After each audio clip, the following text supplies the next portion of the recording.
Selamat pagi, salam sejahtera untuk kita semua. Kita lanjutkan lagi materi tentang ISPO terkait dengan manajemen kelapa sawit berkelanjutan. Manajemen kelapa sawit berkelanjutan ini pendekatan yang dilakukan untuk bertujuan memastikan produksi kelapa sawit itu dilakukan dengan cara yang ramah terhadap lingkungan, ramah terhadap sosial, dan ramah terhadap perekonomian. Praktek manajemen ini tujuan lainnya adalah untuk menjaga produktivitas jangka panjang dari perkebunan sawit dengan meminimalkan atau mengecilkan dampak negatif terhadap lingkungan dan masyarakat setempat. Beberapa aspek dari manajemen kelapa sawit berkelanjutan ada sekitar 4 aspek ya. Aspek yang pertama, praktek pertanian berkelanjutan. Aspek kedua, penggunaan input yang efisien. Aspek yang ketiga, kesejahteraan sosial dan ekonomi. Dan aspek yang terakhir, konservasi keanekaragaman hayati. Baik, kita kupas satu persatu. Praktek pertanian berkelanjutan setidaknya ada 2 poin yang harus diperhatikan. Pertama, pengelolaan lahan yang tepat. Pemilihan lokasi perkebunan disertai dengan pertimbangan aspek lingkungan. Contohnya seperti menghindari pembukaan lahan di hutan primer. Ya. Mencegah pembukaan lahan di lahan gambut. Kemudian pengelolaan lahan ini harus melibatkan cara atau prosedur konservasi tanah dan air dalam rangka mencegah erosi dan degradasi tanah. Kemudian bagian dari praktek pertanian berkelanjutan harus adanya rotasi tanaman dan diversifikasi.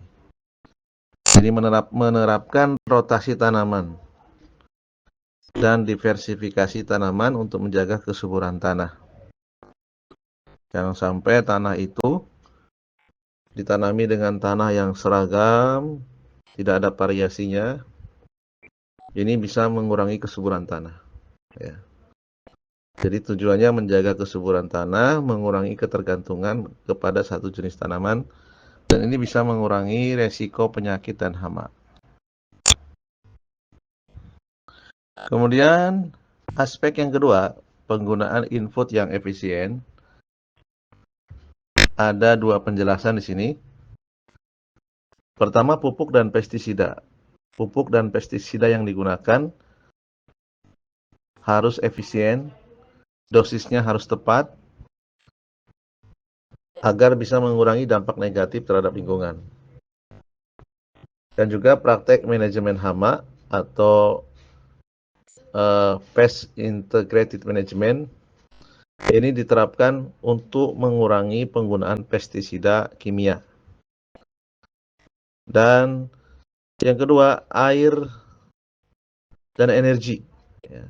Air dan energi ini harus diolah seefisien mungkin, seperti penggunaan sistem irigasi tetes dan energi terbarukan, ya, untuk mengurangi jejak ekologis dari produksi kelapa sawit. Dan selanjutnya aspek yang ketiga, kesejahteraan sosial dan ekonomi. Ada 2 bagian. Bagian pertama, kesejahteraan pekerja, yang menjamin kondisi kerja yang aman, layak bagi pekerja, meliputi upah, ya, upah yang adil, kesesuaian antara keahlian, kesulitan dengan gaji, ya. kemudian jam kerja yang normal, yang masih dalam batas kewajaran, serta akses yang mudah, akses fasilitas kesehatan dan pendidikan. Ya. Yang namanya pekerja itu pasti punya anak, ya, punya keluarga, kalau sakit mudah dijangkau. Demikian juga ketika menyekolahkan anaknya, ya, mudah ke tempat lokasi pendidikan. Kemudian yang kedua, hubungan dengan masyarakat lokal. Ya. Jadi perusahaan kelapa sawit itu harus melibatkan masyarakat lokal dalam mengambil keputusan. Ya. Bisa memberikan manfaat ekonomi, ya, seperti pekerjaan, ya, pembangunan infrastruktur, itu harus melibatkan warga setempat. Jangan sampai mengutamakan warga yang di luar daerah. Kalau bisa penduduk daerah situ, ya, untuk meningkatkan kesejahteraan sosial. Dan yang terakhir, aspek yang keempat, konservasi keanekaragaman hayati. Ada 2 poin. Pertama, pelestarian habitat. Kedua, koridor ekologis. Ya. Jadi pelestarian habitat tujuannya melindungi kawasan yang memiliki nilai konservasi tinggi.